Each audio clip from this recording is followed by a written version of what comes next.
8 యూనిట్ల నుండి వచ్చిన ఉద్యోగస్తులందరికీ నేను పేరు పేరున మీ అందరికీ శుభాకాంక్షలు తెలియజేస్తూ వాతావరణంలో ఈ కార్యక్రమాన్ని మీరు చేసుకుంటున్నందుకు మీ అందరికీ మరోసారి ధన్యవాదాలు తెలియజేస్తూ మన మీ సమస్యలు ఏవి ఉన్నా కానీ ప్రభుత్వం దృష్టికి తీసుకుపోయేందుకు నేను నుడా చైర్మన్గా మీ అందరికీ అందుబాటులో ఉంటూ, అలాగే మీరు చేస్తున్న వివిధ ఏదైతే కోవిడ్ అప్పుడు విపత్తు సంభవించినప్పుడు మీరు ఏదైతే విరాళాలు ఇచ్చారో, అలాగే ప్రతి సందర్భంలో రక్తదాన శిబిరాలు ఏర్పాటు చేస్తున్నందుకు, సామాజిక సేవా కార్యక్రమాలు టీఎన్జిఓస్ సంస్థ ద్వారా చేస్తున్నందుకు మీ అందరికీ అభినందనలు తెలియజేస్తూ, రాష్ట్రంలో ప్రజాపాలన నడుస్తుంది. ముఖ్యమంత్రి శ్రీ రేవంత్ రెడ్డి గారు ఉద్యోగుల పక్షాన ఎప్పటికీ ఉంటాడని చెప్పి తెలియజేస్తూ, అలాగే చాలా విషయాలు మా పెద్దలు భూపతి రెడ్డి గారు కానీ తాయరన్న గారు కానీ చెప్తారు కాబట్టి రాష్ట్ర ప్రభుత్వ విధానాలు ఉద్యోగుల పట్ల వారి ఆలోచనలన్నీ, ముఖ్యమంత్రి గారి ఆలోచనలన్నీ పెద్దలు ఇద్దరు చెప్తారు కాబట్టి నాకు ఇచ్చిన ఈ అవకాశానికి మీ అందరికీ మరి ధన్యవాదాలు తెలియజేస్తూ రాష్ట్ర చైర్మన్ పెద్దల గౌరవనీయులు తాహిర్ బిన్ హందాన్ సార్ గారిని మాట్లాడాల్సిందిగా, అదేవిధంగా మీ యొక్క ఆశీర్వాదం ఎన్నైనా టీఎన్జీస్ పెట్టాల్సింది ఒక అమూల్యమైన సందేశం ఇవ్వాల్సింది కోరుతాను. నూతన సంవత్సర డైరీ క్యాలెండర్ ఆవిష్కరణ నోడా చైర్మన్ కేశవ్ వేణు గారిని మాతో పాటు చాలామంది వేదిక మీద మా మిత్రులు ఉన్నారు. మీరు మమ్మల్ని పిలిచినందుకు ఈ ఆవిష్కరణ కార్యక్రమంలో నిజామాబాద్ జిల్లాలోని టీఎన్జిఓస్ ఉద్యోగులకు సభాధ్యక్షుడు చిరంజీవి సుమన్ గారికి, వారితో పాటు రాష్ట్ర అధ్యక్షులు అనుభవం ఉన్నటువంటి టీఎన్జిఓస్ నాయకులు జగదీశ్వర్ గారికి, హుసేన్ భాయ్ మీ ప్రధాన కార్యదర్శి గారికి, గైని గంగారాం గారికి, ముఖ్యంగా మా తరఫున ఈ పండుగ కార్యక్రమంలో పాల్పంచుకున్న అందరికీ హృదయపూర్వకంగా చేతులు జోడించి నమస్కారం తెలియజేస్తూ శుభాకాంక్షలు తెలియజేస్తా ఉన్నా. చాలా సంతోషం. తెలంగాణ రాష్ట్రం ఏర్పడ్డ తర్వాత మనమంతా ఏ ఉద్దేశంతో తెలంగాణ రాష్ట్రాన్ని జరిగిందో దాంట్లో నేను పోదలుచుకోలేదు. కానీ ఈరోజు 13 మాసాలు ప్రభుత్వంలో చూసి ఆనందిస్తుంటారు.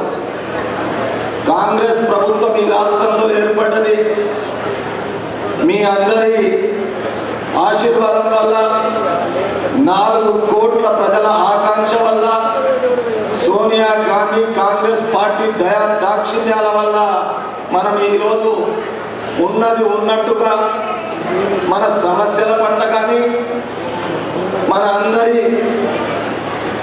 ఈ వ్యవస్థలో పనిచేయడంలో మనకు జరుగుతున్నటువంటి కష్ట నష్టాల పట్ల కానీ మాట్లాడుకోవడానికి ఒక అవకాశం దొరికిందనేటువంటి విషయాన్ని నేను గౌరవ రాష్ట్ర నాయకత్వం దృష్టికి తీసుకొస్తున్నా.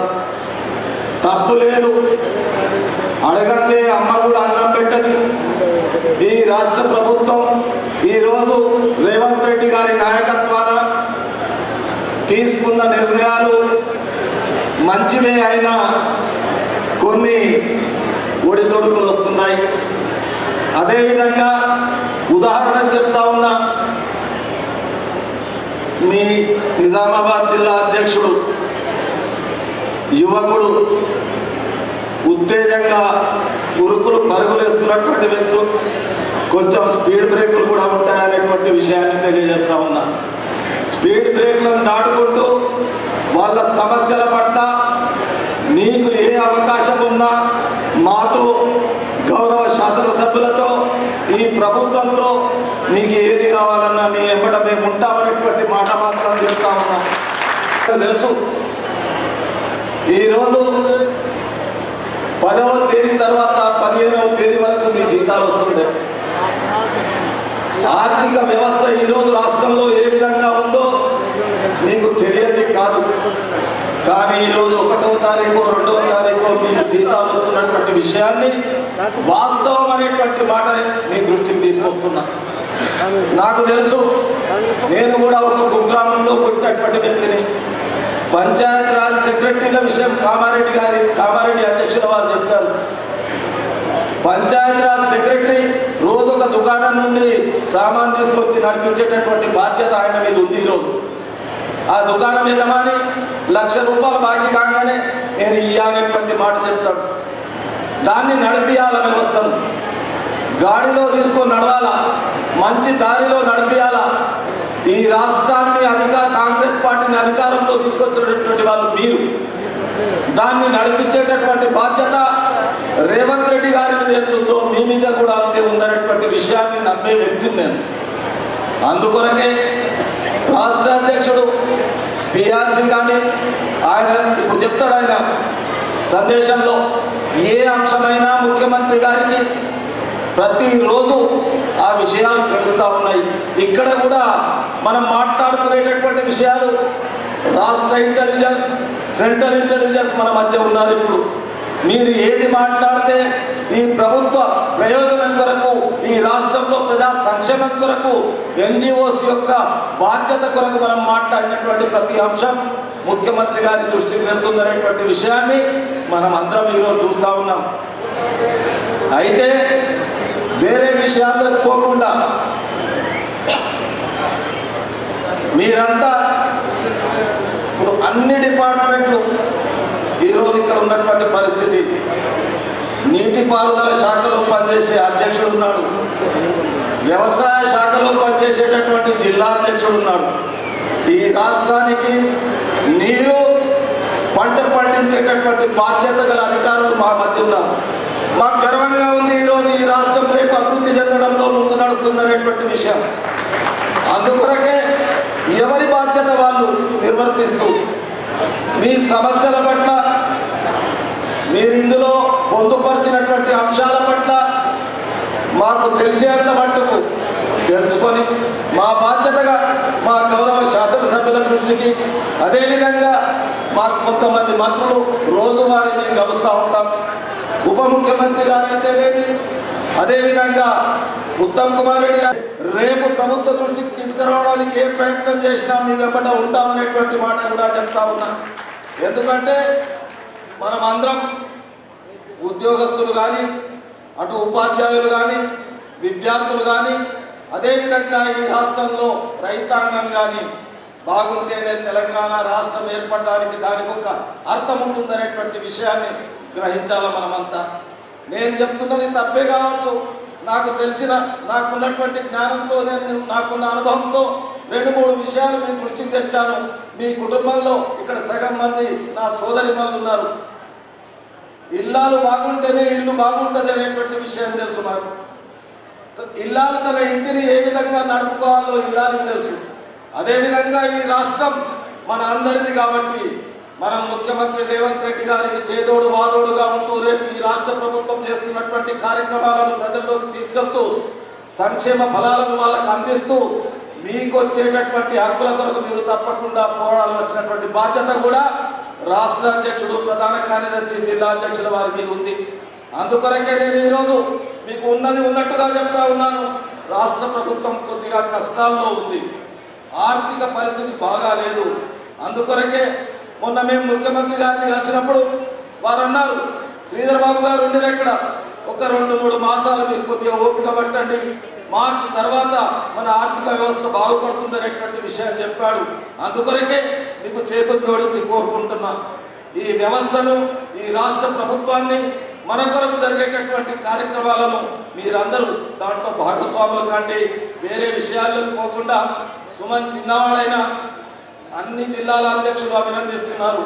నిజామాబాద్ మైండ్ జిల్లా, ఈ జిల్లాలో ఉన్నటువంటి వాళ్ళు కొంచెం మెత్తగా ఉంటారు, కానీ గంగ మెత్తదే కానీ గట్టు పోస్తుంది అనేటువంటి విషయాన్ని గ్రహించవలసిందిగా కోరుకుంటూ సుమన్కు మీరందరూ ఆశీర్వదించండి.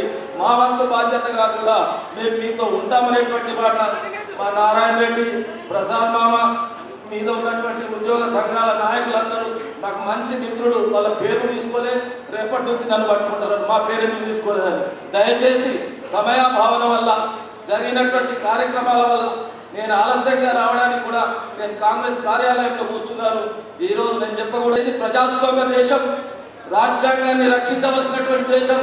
కార్యాలయాల మీద దాడి చేసుకుంటూ మనం చేస్తే ఇది నడుస్తుందా అనేటటువంటి విషయం ఈరోజు గ్రహించవలసిందిగా, రాజ్యాంగాన్ని కాపాడుతూ ప్రజాస్వామ్యాన్ని పరిరక్షిస్తూ ఇది 75 సంవత్సరాల ప్రజాస్వామ్యంలో మన అందరి బాధ్యతగా గుర్తిస్తూ మనం పనిచేయాలని కోరుకుంటూ మీకు నమస్కారం చేస్తూ సెలవు తీసుకుంటాను. జై హింద్.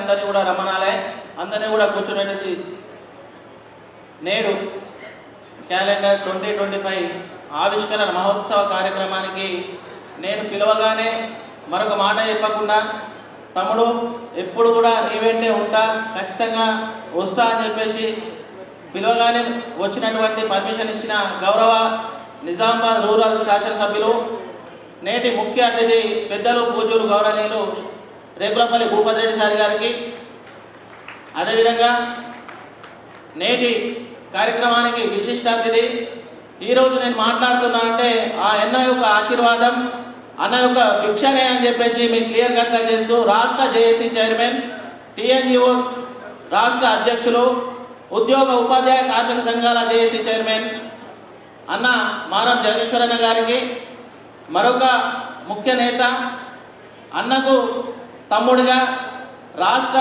జేఏసీని ఇటు టీఎన్జిఓస్ను మమేకం చేస్తూ ఆయన యొక్క నైపుణ్యంతో రాష్ట్ర టీఎన్జిఓస్కు ఒక మలుపెరుగని పోరాట ప్రతిమను అందరికీ, మాకు చిన్నవాళ్ళకు మా అందరికీ దిశానిర్దేశం చేస్తున్న గౌరవనీయులు పెద్దలు టీఎన్జిఓస్ రాష్ట్ర ప్రధాన కార్యదర్శి అన్న ముజీబ్ హుస్సేని అన్న గారికి, అదేవిధంగా ఈ వేదిక పైన ఉన్న నుడా చైర్మన్ అన్న వేణన్న గారికి, అదేవిధంగా ఉర్దూ అకాడమీ చైర్మన్ అన్న తాహిర్ బిన్ హమ్దాన్ గారికి, వివిధ జిల్లాల నుంచి వచ్చిన అధ్యక్ష కార్యదర్శులకు, పేరెంట్స్ అందరికి కూడా, అదేవిధంగా నేను పిలవగానే వచ్చిన మా అంగన్వాడీ టీచర్స్ అసోసియేషన్స్కి ముఖ్యంగా, అంతేకాకుండా తమ్ముళ్ళు విఆర్ఎస్ అసోసియేషన్కి, వివిధ డిపార్ట్మెంట్స్లో ఉన్నటువంటి అధ్యక్ష కార్యదర్శుల ద్వారా వచ్చిన అన్ని డిపార్ట్మెంట్ల ఫోరమ్స్కి, ప్రతినిధులకు, ఉద్యోగులకు, ప్రింట్ అండ్ ఎలక్ట్రానిక్స్ మీడియా అందరికీ కూడా టీఎన్జిఓస్ పక్షాన, నా పక్షాన నమస్కారం తెలియజేస్తూ,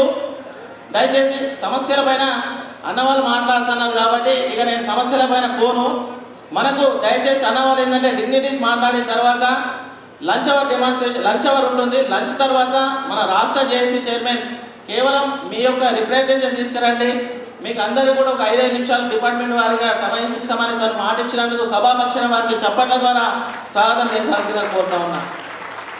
ఇకపోతే అన్న, నిజామాబాద్ జిల్లాలో వాస్తవంగా రాష్ట్రంలో ప్రజలందరూ మార్పు కోరుకుంటే గౌరవ రాష్ట్ర ముఖ్యమంత్రి గారు అక్కడ రేవంత్ రెడ్డి గారు వచ్చిర్రు, ఇక్కడ ఉద్యోగులందరూ మార్పు కోరుకుంటే ఇక్కడ సుమన్ వచ్చిందని చెప్పేసి మీ అందరికి తెలియజేస్తూ, ఇక రాబోయే రోజుల్లో అనేక ఇష్యూస్ పైన కావచ్చు, అనేక సంక్షేమ పథకాలు కావచ్చు, ఏమున్నా అటు రాష్ట్ర ప్రభుత్వానికి ఇటు ప్రజలకు మధ్యలో అనుసంధానంగా ఉన్నదే మన ఉద్యోగస్తులం కాబట్టి రాష్ట్ర ప్రభుత్వానికి జిల్లాలోనే, రాష్ట్రంలోనే నెంబర్ 1గా నిజామాబాద్ జిల్లాలను తీసుకొచ్చే ఉన్న ఉద్యోగులు ఉన్నారంటే కేవలం మన నిజామాబాద్ ఉద్యోగస్తులే అని చెప్పేసి సభా ప్రకారం తెలియజేస్తా ఉన్నా. ఇక రాబోయే రోజుల్లో అనేక కార్యక్రమాలు మన జేఏసీ రాష్ట్ర చైర్మన్ గారు తీసుకునే నిర్ణయాత్మకమైన నిర్ణయాల్లో అన్న ఈ సభాపక్షాన మీకు ప్రామిస్ చేస్తా ఉన్నా, మీరు ఏ కార్యక్రమం ఇచ్చినా, ఏ కార్యక్రమం తలపెట్టినా నిజామాబాద్ జిల్లా ఉద్యోగస్తులు అందరూ కూడా మీ వెనకనే నడుస్తారని చెప్పేసి సభాపక్షం తెలియజేస్తా ఉన్నా. ఇక కాకపోతే అన్న కేవలం 2 విషయాలు, నిజామాబాద్ జిల్లా ఉద్యోగులు మరి ఏం చేసిరో తెలియదు. అన్ని సంఘాల్లో కానీ అన్నింటిలో చాలా క్రియాశీలంగా ఉంటారు. దాదాపు 1969లో ఆనాడు కోట్ల విజయభాస్కర్ రెడ్డి గారు సీఎంగా మన భవన్ ఓపెన్ చేశారన్న. తర్వాత రాబోయే రోజుల్లో మధుగౌడ్ గారు మళ్ళీ ఫండ్స్ ఇచ్చారు. లాస్ట్ మా గైనిగంగారం అన్న అధ్యక్షుడు ఉన్నప్పుడు 30 లక్షలతోటి పైన మీటింగ్ ఏర్పాటు చేయడం జరిగింది. దాని తర్వాత 10 సంవత్సరాలలో ఒక్క రూపాయి కూడా ఏ గవర్నమెంట్ ఇవ్వలేదు. మళ్ళీ మొన్న నేను అధ్యక్షుడైన తర్వాత మా 25 లక్షల రూపాయలు టీఎన్జిఓస్కి శాంక్షన్ చేసిన షబ్బీర్ అలీ గారికి చప్పట్ల ద్వారా మనం ఘనస్వాగతం తెలియజేసి కోరుతా ఉన్నా. వాస్తవంగా ఏంటంటే నేను కొండూరు వాసిని, ఆగ్ల కొండూరు మా రూరల్ శాసనసభ్యులు గారి కాన్స్టిట్యున్సీలో నాది కూడా ఒక గ్రామం కాబట్టి ఆకులకొండ గ్రామంలోనే సర్పంచ్గా చేసిన. సర్పంచ్ చేయకుండా చిన్న ఉన్నప్పటి నుంచి మా ఫాదరు, మా మదరు, మా తాతలు అందరూ కూడా పాలిటిక్స్లో ఉండే.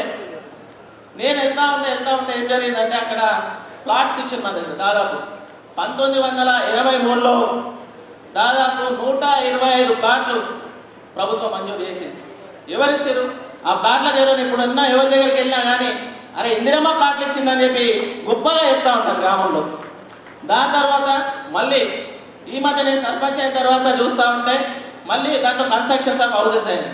ఎవరు కట్టించారంటే మళ్ళీ గౌరవ రాజశేఖర రెడ్డి ముఖ్యమంత్రి ₹1,00,000 ఇచ్చుకుంటా అందరికి ఇందిరమ్మ ఇల్లు కూడా నిర్మించిన ఘనత ఉందంటే కేవలం కాంగ్రెస్ ప్రభుత్వానికి, కాంగ్రెస్ చరిత్ర. కాబట్టి అన్న నేను ఇవి ఎందుకు చెప్తా ఉన్నా అంటే మా నిజామాబాద్ జిల్లాలో అంతకుముందు కొంత ఫండ్స్ శాంక్షన్ చేసింది, ఇప్పుడు కూడా ఫండ్స్ కావాలి. కాబట్టి దయచేసి మీరు అందరూ పెద్దలు, డెలిగేట్స్ అందరూ నిజామాబాద్ జిల్లా ఉద్యోగస్తులందరినీ మీరు కడుపులో పెట్టుకొని చూడాలి. దాదాపు నా ఒక ముఖ్య కోరిక ఏంటంటే అన్ని జిల్లాలలో కళ్యాణ మండపాలు ఉన్నాయి. టీఎన్జిఓస్కి కళ్యాణంలో లేని జిల్లా ఉందంటే ఒక నిజామాబాద్ జిల్లానే.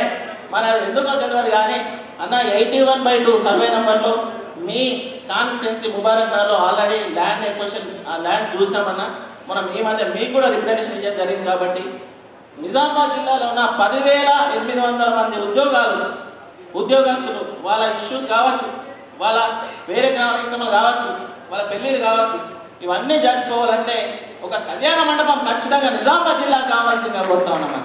దయచేసి మీ కాన్స్టిట్యున్సీ పరిధి కాబట్టి దానికి ఫండింగ్ కానీ ఆ ల్యాండ్ కానీ దయచేసి మీరు అనౌన్స్ చేసి మరి మరొక్కసారి నన్ను ఇక్కడ అందరి ముందు నిలపాల్సిందిగా మీకు సభ ద్వారా రిక్వెస్ట్ చేస్తూ, ఇక రెండో ఇష్యూ అన్ని జిల్లాలలో అటు రాష్ట్రంలో కావచ్చు ప్రతి జిల్లాలో అన్ని జిల్లాలలో ఉద్యోగస్తులకు హౌస్ సైట్స్ ఇచ్చిన సందర్భాలు ఉన్నాయి.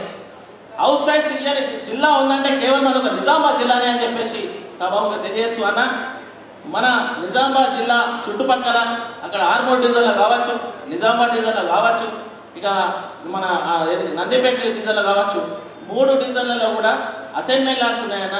నిజామాబాద్ చుట్టుపక్కల ఉన్న అసైన్మెంట్ ల్యాండ్స్ దయచేసి గౌరవ మంత్రుల ద్వారా, గౌరవ ముఖ్యమంత్రి ద్వారా నిజామాబాద్ జిల్లా ఉన్న ప్రతి ఒక్క ఉద్యోగికి ఒక 80-100 గజాలు ఇస్తే ఇల్లు కట్టుకుంటారని చెప్పేసి ఈ సభాపక్షాన్ని తెలియజేస్తూ దయచేసి మీకు అనౌన్స్ చేయాల్సిందిగా మీరు ఎక్కడికి రమ్మంటే అక్కడ మా రాష్ట్ర జేఏసీ చైర్మన్ మా అన్న ద్వారా మా ప్రధాన కార్యదర్శి నేను వస్తా అని చెప్పి తెలియజేస్తూ, ఇక ఈ ఇష్యూస్ పైన వాస్తవం ఏంటంటే డెలిగేట్స్ ఉన్నారు కాబట్టి వాళ్ళ ముందర మనం మాట్లాడవద్దు. ఇష్యూస్ పైన లంచ్ తర్వాత ఖచ్చితంగా ప్రతి ఒక్క డిపార్ట్మెంట్ ఇష్యూ పైననే మనం మాట్లాడుతాము. దానికి పర్మిషన్ ఇచ్చిన జగదీశ్వర గారు కూడా ఉంటారు కాబట్టి అందరూ కూడా లంచ్ చేసుకొని ఇక్కడే ఉండాల్సిందిగా సూచిస్తూ, మరి ఇవన్నీ కూడా ఇష్యూస్ ఏవైతే ఉన్నాయో కేవలం నేను ఒక కార్యక్రమం ఇవ్వగానే ఇంత పెద్ద ఎత్తున తరలి వచ్చిన ముఖ్యంగా ఇక్కడ ఉన్న ఆడబిడ్డలకు, అక్క చెల్లెలకు, అన్న తమ్ములకు అందరికీ కూడా మరొక్కసారి టీఎన్జిఓస్ నిజామాబాద్ జిల్లా పక్షాన నా పక్షాన నమస్కారం చేస్తూ రాబోయే రోజుల్లో మనమందరం సిద్ధంగా ఉండాలి.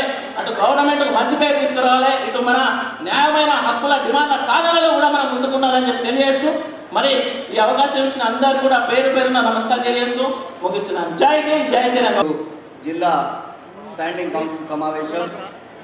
ఈ సమావేశానికి విచ్చేసిన మరి సమావేశ అధ్యక్షులు, సభా అధ్యక్షులు మిత్రులు సుమన్ గారు, మరొక పెద్దలు ప్రత్యేక ఆహ్వానితులు గౌరవనీయులు పెద్దలు మన రాష్ట్ర అధ్యక్షులు బారం జగదీష్ అన్న గారు, మరొక పెద్దలు గౌరవనీయులు అన్న ఎమ్మెల్యే గారు భూపతి రెడ్డి అన్న గారు, ఇందాక గౌరవ పెద్దలు అనేక విషయాలు రాష్ట్ర ప్రభుత్వ ఉద్యోగులు, కాంట్రాక్ట్ అవుట్సోర్సింగ్ ఉద్యోగుల విషయంలో మాట్లాడడం మీరు అందరూ కూడా విన్నారు. గౌరవ ముఖ్యమంత్రి గారు బాధ్యత చేపట్టిన తర్వాత రాష్ట్ర ప్రభుత్వం అనేక సంక్షేమ పథకాలు తీసుకొని మరి గత ప్రభుత్వం 10 సంవత్సరాలు మరి ఆర్థిక లావాదేవీలు జరిపిన తర్వాత రాష్ట్ర ప్రభుత్వానికి, రాష్ట్ర ప్రభుత్వంలో ఉన్న ఆర్థిక పరిస్థితులు మీరు అందరూ కూడా చూసి మొన్న రాష్ట్ర అధ్యక్షుడి నాయకత్వంలో గౌరవ ముఖ్యమంత్రి గారితో కలిసినప్పుడు రాష్ట్ర ప్రభుత్వ ఉద్యోగుల సమస్యలు మరి ముఖ్యంగా డిఏ విషయం కావచ్చు, పిఆర్సీ విషయం కావచ్చు, హెల్త్ కార్డ్ విషయం కావచ్చు, 317 జీవో కావచ్చు, స్పౌస్ కేసులు కావచ్చు, కాంట్రిబ్యూటరీ పెన్షన్ స్కీమ్ కావచ్చు, ఇవన్నిటి మీద కూడా 40 నిమిషాలు టైం ఇస్తామన్న గౌరవ ముఖ్యమంత్రి గారు దాదాపు 3 గంటల 10 నిమిషాలు టైం ఇచ్చి అన్ని విషయాలు వినిపించిన మరి విన్న సందర్భం మీ అందరికీ కూడా తెలిసిందే. రాష్ట్ర ఆర్థిక పరిస్థితి వెసులుబాటు మార్చి 31 తేదీగా ఒక మంచి స్థాయిలో ఆర్థిక పరిస్థితిని తీసుకుపోతాం. నెల అయితే దాదాపు లక్షల కోట్ల రూపాయలు మేము మిగిలి కడుతున్నాం. మీరు రాష్ట్ర ప్రభుత్వ ఉద్యోగులుగా రాష్ట్ర ప్రభుత్వం ఇచ్చిన సంక్షేమ పథకాలు మోయవలసిన బాధ్యత మీ మీద ఉంటుంది. గడప గడప సంక్షేమ పథకాలు మోయాలి. కాంగ్రెస్ ఈ ప్రభుత్వాన్ని రాష్ట్రంలో దేశంలోనే నంబర్ 1 రాష్ట్రంగా ఉంచాలని వారు అడగడం జరిగింది. ఆ మాటకు రాష్ట్ర అధ్యక్షుడు మాటిచ్చి ఖచ్చితంగా 10 సంవత్సరాలు వెయిట్ చేస్తాం సార్, కానీ మీ ప్రభుత్వంలో కూడా మీరు చెప్పిన డేట్ వరకు వెయిట్ చేస్తాం. ఖచ్చితంగా మేము మీ ఎమ్మడున్నాం, మీ ప్రభుత్వం ఎమ్మడున్నామని చెప్పినాం. ఇచ్చిన మాటను కట్టుబడి ఉండి రాష్ట్ర ప్రభుత్వాన్ని సహకరిస్తున్నాం. మాకు సంపూర్ణమైన నమ్మకం ఉంది రాష్ట్ర ప్రభుత్వం మా సమస్యలు పరిష్కరిస్తుందని. దయచేసి అందరూ వచ్చి కూర్చోవాలి. దానికి ఇంకొక 2-3 నెలలు ఉందంటే ఆ రోజు గౌరవ పెద్దలు చిదంబరం గారు రాష్ట్ర ప్రకటన వాపసు తీసుకుంటే ఆ రోజు నల్గొండ మారుమిల్ల జిల్లాలో ఉన్న ఒక ఇంటర్మీడియట్ చదువుతున్న అమ్మాయి సునీత అనే అమ్మాయి కిరోసిన్ వేసుకొని తగ్గబెట్టుకుంది. మేము నిజామాబాద్లో ధర్నాలు ఉన్నప్పుడు కోదండరామ్ గారికి ఫోన్ వచ్చింది.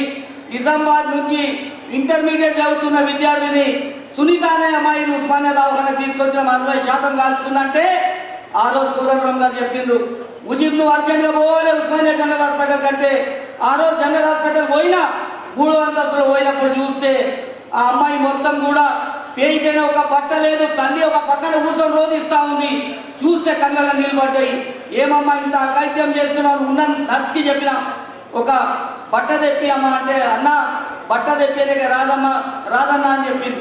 కనీసం ఒక బట్ట ఇట్లా అడ్డం పెట్టండి, నేను అమ్మాయితో మాట్లాడతా అని చెప్తే 2 నర్సులు మరి ఆ బట్ట అడ్డం పెడితే నేను అడిగిన, ఏం పేరమ్మా ఇంత అఘాయిత్యం చేసుకున్నావు తల్లి నువ్వు అంటే, అన్న నా పేరు సునీత. ఏం చదువుతున్నావు అమ్మా అంటే, ఇంటర్మీడియట్ చదువుతున్నాను. మరి ఇంత పెద్ద అఘాయిత్యం ఎందుకు చేసుకున్నావు తల్లి అంటే ఏం చెప్పింది వినాలి, మీరు మహిళలు వినాలి. నేను ఇంటర్మీడియట్లో చదువుతున్నా అన్న, నేను ఎస్సీ సామాజిక వర్గానికి చెందిన అమ్మాయిని. నిన్న రాత్రి చిదంబరం సార్ ప్రకటన వాపసు తీసుకుంటూ తెలంగాణ రాష్ట్రం వస్తే మా బతుకులు బాగుపడతాయి అనుకున్నామన్నా, కానీ వస్తలేదు కదన్నా అందు గురించి కాల్చుకున్నానని ఏడ్చినాం. ఆ రోజు బయటకు వచ్చేటప్పుడు మళ్ళీ పిలిచింది, అన్న మీ పేరేం పేరన్నా అంటే పేరు చెప్పినా. చెప్తే అన్నది, నాకు తెలుసన్నా 1 గంట అయితే నేను మళ్ళీ మరణించిపోతాను, చచ్చిపోతా. మళ్ళీ ఒకవేళ భగవంతుడు జన్మనిస్తే మళ్ళీ పుడతా, మళ్ళీ రాష్ట్రం కోసం నా ప్రాణం ఇస్తా అన్న. అట్లాంటి త్యాగగణులు త్యాగాలు చేస్తే ఈ రాష్ట్రం వచ్చింది. అట్లాంటి పిల్లలు ఆడపిల్లలు మన ఉద్యోగులు మన విద్యార్థులు ప్రాణాలు ఇస్తే రాష్ట్రం వచ్చింది. అట్లాంటి రాష్ట్రంలో అట్లాంటి పిల్లల బలిదానాలతోని ఈరోజు మనం ఇంత వైభవంగా ఈ కార్యకలాపాలు చేసుకోగలుగుతున్నాం. ఆ రోజు మేడం సోనియా గాంధీ గారు మన్మోహన్ సింగ్ గారు నిన్న కాలం చేసిండ్రు. వారు ధైర్యం చేసి 2 రాష్ట్రాలని ప్రభుత్వాలు కోల్పోయినప్పటికీ కూడా పిల్లలు చావద్దు, ఈ గడ్డ బంగారు గడ్డ కావాలని ఆకాంక్షతో ఇచ్చిన రాష్ట్రాన్ని మనం ఈరోజు ఆ ఫలితాలు మనం అనుభవిస్తూ ఉన్నాం. అన్నాడు ఈడ సిఐడి సిబిసిఐడి ఎవరు నిఘా వర్గాలు కూర్చుంటాయి, మనం డిసిప్లిన్గా మాట్లాడితే, మనం కూర్చుంటే, మనం ప్రభుత్వ సంక్షేమ పథకాల గురించి మాట్లాడి మే ప్రభుత్వం వెంబడి ఉన్న భరోసా కల్పిస్తేనే కదా మన సమస్యలు పరిష్కారం వస్తాయి. కానీ మనం బయట తిరుగుతున్నాం, మనం ఫోన్ మాట్లాడుతున్నాం. ఇది పద్ధతి కాదు. నిన్నటి వరకు రాత్రి 2 గంటల వరకు సుమన్ ఉండి ఎన్ని అడ్డంకులు వచ్చినా ఎన్ని బెదిరింపులు వచ్చినా బెదరకుండా మొత్తం కార్యవర్గం ఉండి ఒక పెళ్లి చేసినట్టు కార్యక్రమం చేస్తే అట్లాంటి కార్యక్రమంలో అక్షంతాలు వేసే ఓపిక మనకు లేకుంటే ఏం పని చేస్తామని నేను అడుగుతా ఉన్నా. ఇది తెలంగాణ ఎన్జిఓ డిసిప్లిన్ రాష్ట్ర అధ్యక్షుడు వస్తుందంటే ఆ రోజు గౌరవ కీర్తి చర్చలు అంజయ్ గారు స్వామినాథన్ అన్న సెక్రటరీ వస్తున్నట్టే అంజయ్ గారు ఆగి ఏం సామాన్య సెక్రటరీలకు వచ్చే మన సమస్యలు ఉన్నాయని అడిగిండు. అట్లాంటి సంఘానికి మనం సభ్యులైనందుకు గర్వపడాలి. తల్లి సంఘం ఏదైనా ప్రోగ్రాం ఇస్తే ఖచ్చితంగా ప్రోగ్రాంలో పాల్గొనాలి. టైం ఇవ్వాలి. టైం ఇవ్వకుంటే ఏ పనులు కావు, వచ్చేది కాలేదు. ఇంతకుముందు మా మా మా గైరీ గంగారామన్న అధ్యక్షుడిగా పనిచేసిండు. దాని తర్వాత తమ్ముడు కిషన్ చేసిండు. ఈరోజు సుమన్ చేస్తుండ్రు, రేపు ఇంకోరు వస్తారు. ప్రతి ఒక్కరికి అవకాశం దొరుకుతుంది. కాకపోతే సంఘానికి విధేయంగా ఉండాలి. మన సమస్యలు బరాబర్ ఉన్నాయి, లేవని చెప్తలేము. సమస్యలు అడగాలి. ఇందాక తాయరన్న చెప్పిండు, మీరు సమస్యలు అడగాలి, పిడికిలు బిగించాలి. అట్ ద సేమ్ టైం ప్రభుత్వ సంక్షేమ పథకాలు కూడా మోయాలి. అది మన బాధ్యత. ప్రజలు ఈరోజు పన్ను కడుతుంటే ఆ పన్ను కట్ట పైసలతో ఈరోజు రాష్ట్ర ప్రభుత్వ ఉద్యోగులుగా మనం జీతభత్యాలు తీసుకుంటున్నాం, జవాబుదారీ వ్యవస్థలో ఉన్నాం. ఖచ్చితంగా పనిచేయాలి. గౌరవ ముఖ్యమంత్రి గారు 18 గంటలు పనిచేస్తున్నారు. నేను అనుకున్న సుమన్ గారు మరి ఎట్లా చేస్తాడో మొట్టమొదటిగా చేస్తుండో, అదేదో 3-4 గంటల కంటే ఎక్కువ మంది వస్తారు, ఆఫీస్ టైంలో వస్తారో రారో, మరి మన హాల్ని మరొక హాల్ని అంత ఇవాళ ఉద్యోగులందరూ బయట ఉన్నందుకు మేము అభినందిస్తున్నాం. వాస్తవం మరి ఆయనకు అనుభవం ఉన్నది. ఆల్రెడీ ఆ రోజు టౌన్ ప్రెసిడెంట్గా ఉంటే చాలా రోజులు కొట్లాడిండు చేసింది. ఇలా భూపతి రెడ్డి అన్న, వేణన్న, రత్నాకర్ అన్న, అందరి ఆశిస్తుంది. అదే గైనికంగా అన్న, అందరూ అన్న తయారన్న అందరూ ఆశీస్సులతో ఇంకా జిల్లాలో రావడం, మా అన్ని జిల్లా అధ్యక్ష కార్యదర్శి కూడా సుమన్ అంటే మంచిగా ఉంటుంది అనడం. ఇలా మా ప్రధాన కార్యదర్శి అయితే అన్న రేపు మనం రిటైర్డ్ అయిపోతుంటే ఈ సంఘాన్ని నడిపేయడానికి జిల్లా అధ్యక్షులు యువకులు కావాలని చెప్పేసి అన్ని జిల్లాల్లో యువకులను ప్రోత్సహిస్తున్న సందర్భాన్ని గుర్తు చేస్తుంది. మరి రేపు గాంధీ గారికి వాస్తవం ఒక్క నిమిషం, తెలంగాణ మరి రావడానికి ఆ రోజు మన్మోహన్ సింగ్ గారు మన భారత ప్రధానిగా ఉండి సోనియా గాంధీ గారి ఇలా చలవతోని ఇలా తెలంగాణ రావడం, తెలంగాణ ఇచ్చిన ఘనత. ఇంతకుముందే మా ముజీబ్ గారు చెప్పినట్టు 2 రాష్ట్రాల్లో ఈ ప్రభుత్వం పోయినా పర్వాలేదు, మా తెలంగాణ బిడ్డల ఆకాంక్షను నెరవేర్చాలనే ఉద్దేశంతో తెలంగాణ ఇచ్చిన ఘనత ఆ రోజు కాంగ్రెస్ ప్రభుత్వానికి జరిగింది. మరి ఇంత యుద్ధం చేసిన ఉద్యోగ సంఘాన్ని ఎక్కడ మనం చెప్పలేని పరిస్థితి. వాస్తవం 10 ఏళ్ళు దాటిన తర్వాత మరి ఉన్నవాళ్ళు అప్పుడున్న ఎమ్మెల్యేలైనా, ఎంపీలైనా, అప్పుడున్న మంత్రులైనా ఎక్కడ ఉద్యోగులు తెలంగాణ ఉద్యమాన్ని నడిపిన సంగతి మా ఇలా అంగన్వాడీలు చాలామంది వచ్చారు. ఇలా మహిళలు సిద్ధంగా ఇంత సంఖ్యలో 33% అంటే 50% దాటిపోయారు. మరి అది ఆ రోజు కొట్లాడే సంగతి గుర్తులేదా? గత ప్రభుత్వంలో వంట వార్పు సాగరహారం చేస్తే అందరూ వచ్చి మహిళలు ఒక యూనిఫామ్ వేసుకుంటే ఆ మొత్తం ప్రాంతాన్ని నిలిపిన సంగతిని గుర్తు చేస్తున్న వాస్తవం. అబలయని శ్రీజాతి కబలింప తలబడిన పరరాజులకు శ్రీల పట్టు శౌర్యమును చూపే రాజ్యతంత్రము నడిపెరా తెలంగాణ రాణి రుద్రమదేవిరా. రాజ్యతంత్రము సంఘం ఎవరొక్క కొత్తలోనే అన్న చెప్పిన సందర్భాన్ని చూస్తున్నాం.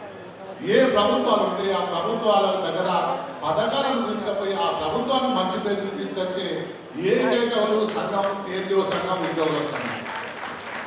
గౌరవనీయులు రేవంత్ రెడ్డి గారు దగ్గరికి జేఏసీ ఏర్పాటు చేసుకొని ఒక కార్యాచరణ తీసుకున్నాం. రేవంత్ రెడ్డి గారు పిలిచి 34 మందిని 3 గంటలు మాట్లాడారు. చెప్తుండే ఇక్కడ ఉన్న మొత్తం అదే రౌండ్ టేబుల్ సమావేశం జగదీష్ అన్న అని ఇట్లా ఒక అన్నాని సంపాదించుకుంటూ ఈ రౌండ్ టేబుల్ సమావేశం అంటే ఇక్కడ ఎవరు పెద్ద లేదు, చిన్న లేదు, ఎవరు ఎన్ని తీసుకున్నా అధ్యక్షులు లెక్క ఉంటారు. నేను మీకు చెప్తున్న పరిస్థితి ఇలా బాగలేదు.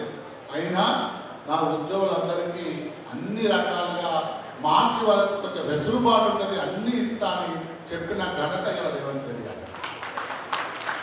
మరి మేమన్నాం అన్నా మీ దగ్గరికి వచ్చినాం, మరి వచ్చినప్పుడు ఏదో ఒకటి ఇవ్వాలి కదా. ఒక ముఖ్యమంత్రి గారు వచ్చినప్పుడు అంటే 2 డిఏలు అని ఇదంటే నేను 2 డిఏలు ఇవ్వలేను కానీ మరి బట్టి విక్రమార్క గారి దగ్గర కూర్చోండి మాట్లాడండి, ఒక సబ్ కమిటీ చేస్తా, ఆ సబ్ కమిటీ చర్చించుకోమని చెప్పినాక రేపు చెప్తా అని చెప్పి 1 డిఏ ఇచ్చిన సందర్భాన్ని ఇలా గుర్తు చేస్తున్నా.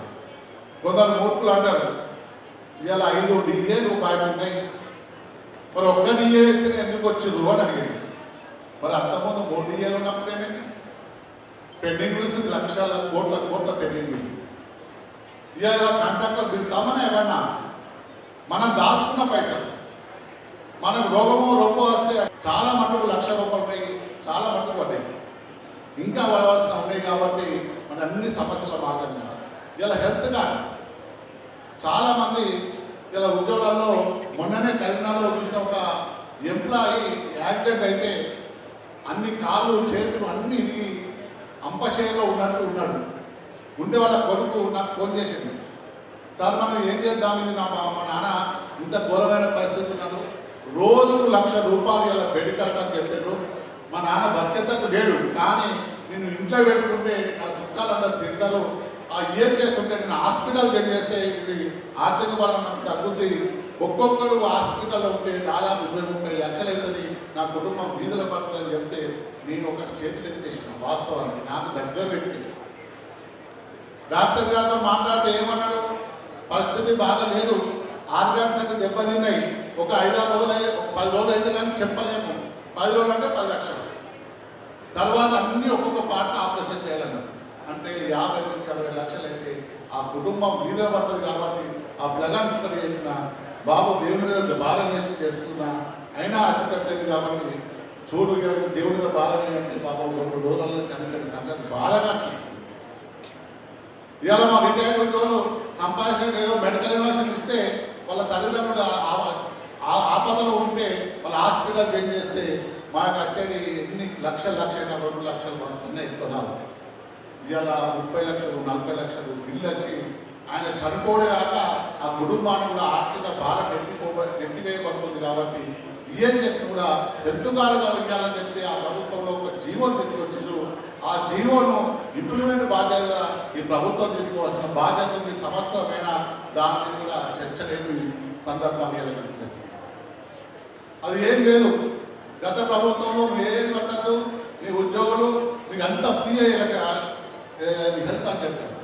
కానీ మేము ఒకటి చెప్పాం, మాకు ఫ్రీ అవసరం లేదు, మేము కూడా ఒక 500 ఇస్తాం, ప్రభుత్వం ఒక 500 ఇవ్వండి, 350 కోట్లు సంవత్సరానికి ప్రభుత్వం తరఫున ఇస్తే 350 కోట్లు మా ఎంప్లాయీస్ తరఫున ఇస్తాం, 700 కోట్లు అవుతాయి. మీ మెడికల్ రియంబర్స్మెంట్ అయితే 500 కోట్లు ఖర్చు అవుతున్నాయి, ఇంకా మీకు 200 కోట్లు మిగులుతుందని చెప్పడం ఒక కమిటీ చేసిరు, జీవో చేసిరు.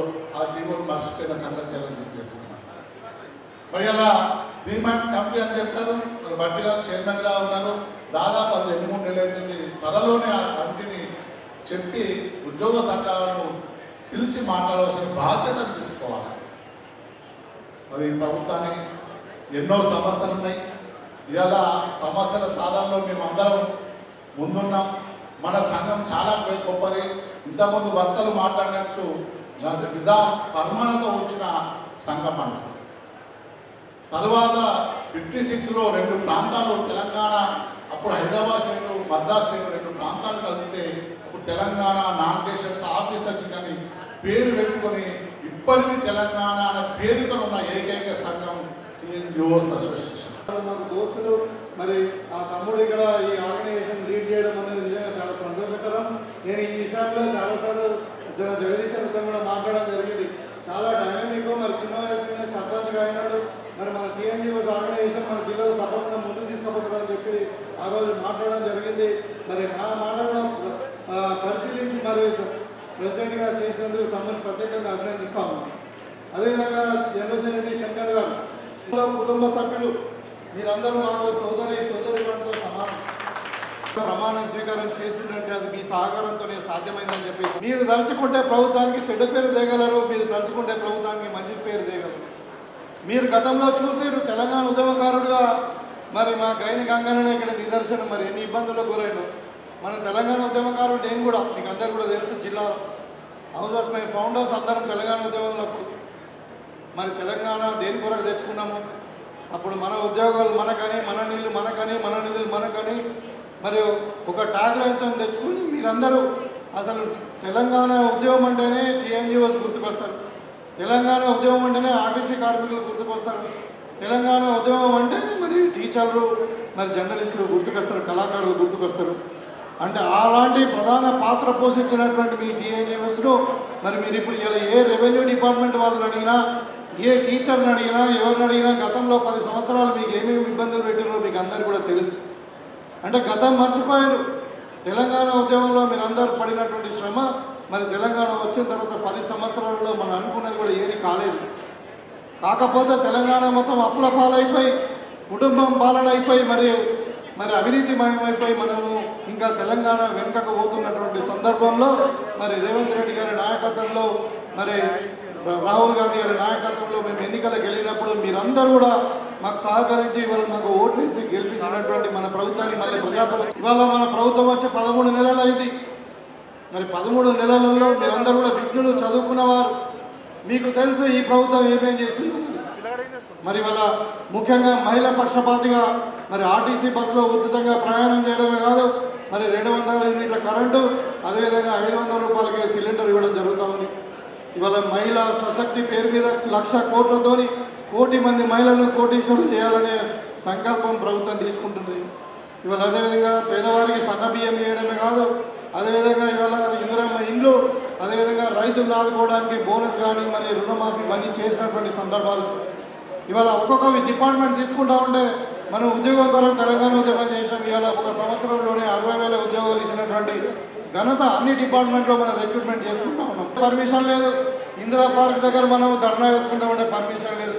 ఇవాళ ఈ హెల్త్ కార్డ్స్ గురించి మేజర్గా చెప్పాలి. ఇవన్నీ కూడా తప్పకుండా ఒక ప్రజాప్రతినిధిగా ఇక్కడ మీ ముందుండి నేను చెప్తా ఉన్నాను. ఏదైతే సబ్ కమిటీ వేశారో ప్రభుత్వం పెద్దలు మన బట్టి విక్రమార్క ఆధ్వర్యంలో కానీ మరి శ్రీధర్ బాబు గారు, పొన్నం ప్రభాకర్ గారు వీళ్ళందరూ ఆధ్వర్యంలో సబ్ కమిటీ వేశారు. ఈ సబ్ కమిటీలో ఇవన్నీ కూడా చర్చిస్తామని చెప్పారు. నేను ఇక్కడ స్థానిక ఎమ్మెల్యేగా మీ యొక్క సమస్యలన్నింటినీ కూడా ఒక లెటర్ రూపంలో కమిటీకి సబ్మిట్ చేస్తాము, ముఖ్యమంత్రి కూడా సబ్మిట్ చేస్తాము. తప్పకుండా మీ తరఫున మేము పోరాటం చేసి మీ వాటిలా నేను ఉంటానని చెప్పి సందర్భంగా తెలియజేస్తాము.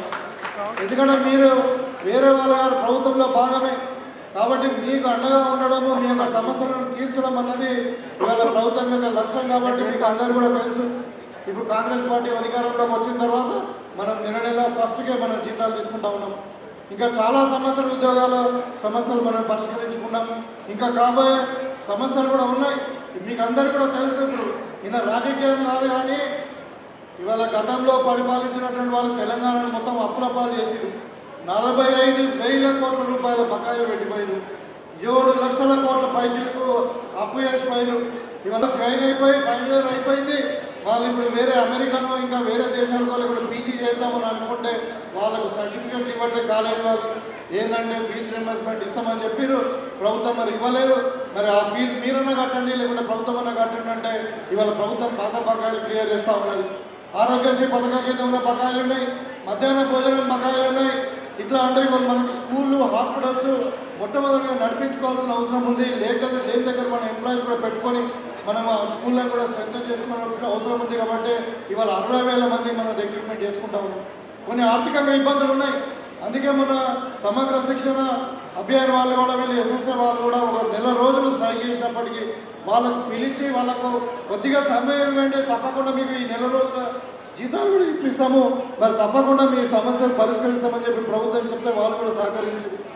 కాబట్టి నేను కోరుకునేది మీకు ఒకటే, ఇవాళ ప్రభుత్వం చేసినటువంటి ఏ పనైనా కానీ ప్రజల దగ్గరికి రీచ్ కావాలంటే మీరే కారణము, మీరే వారధులు ఇవాళ ప్రభుత్వానికి మరి ప్రజలకు మధ్యన. కాబట్టి ఏ పని చేయాలన్నా మీరు చేయండి సాధ్యం కాదు.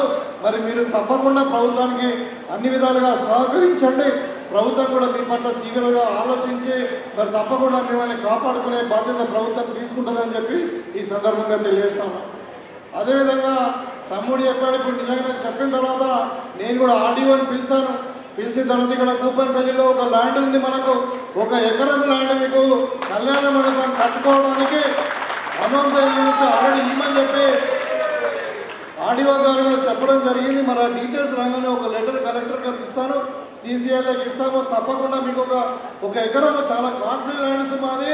కాకపోతే మీ ఎన్జిఓస్ నాకు కావాల్సిన వ్యక్తులు నేను కూడా మీలో భాగమే కాబట్టి మీకు ఇస్తామని చెప్పి ఇప్పించాలని చెప్పి మీకొకటి. ఇక్కడ చాలామంది మహిళా సోదరులు ఉన్నారు, ఉమెన్ అండ్ చైల్డ్ వెల్ఫేర్ వాళ్ళు, వీళ్ళందరూ కూడా వాళ్ళకు కూడా మీకు కూడా మహిళా సమాఖ్య కూడా జిల్లా మనకు ఒక 5 కోట్లు శాంక్షన్ ఉన్నాయి. దానికి కూడా 1 ఎకరం నా కాన్స్టిట్యూన్సీలో ఇచ్చి మరి మహిళలను డిఎన్జిఓలను కాపాడుకోవాలనే ఉద్దేశంతో మేము నిర్ణయం తీసుకున్నాం. తప్పకుండా త్వరలోనే మీకు 1 ఎకర్ మీ డిఎన్జిఓస్కి అప్పచెప్తామని చెప్పి ఈ సందర్భంగా తెలియజేస్తాము. కాలాతీతమైంది, ఇక ఎక్కువ మాట్లాడకుండా తప్పకుండా నన్ను ఇక్కడ పిలిచి మీ అందరినీ కలుసుకునే భాగ్యం కలిగించినందుకు, మీ అందరినీ కలుసుకున్నందుకు చాలా హ్యాపీగా ఉంది. మీకు belated happy new year again, మళ్ళీ అడ్వాన్స్డ్ హ్యాపీ సంక్రాంతి తెలియజేస్తూ మీకు అందరికీ ఆ దేవుడు చల్లగా చూడాలి, మీ కుటుంబాలందరూ బాగుండాలని కోరుకుంటూ, మంచి భవిష్యత్తు ఉండాలని కోరుకుంటూ సెలవు తీసుకుంటా ఉన్నాను. జై కాంగ్రెస్.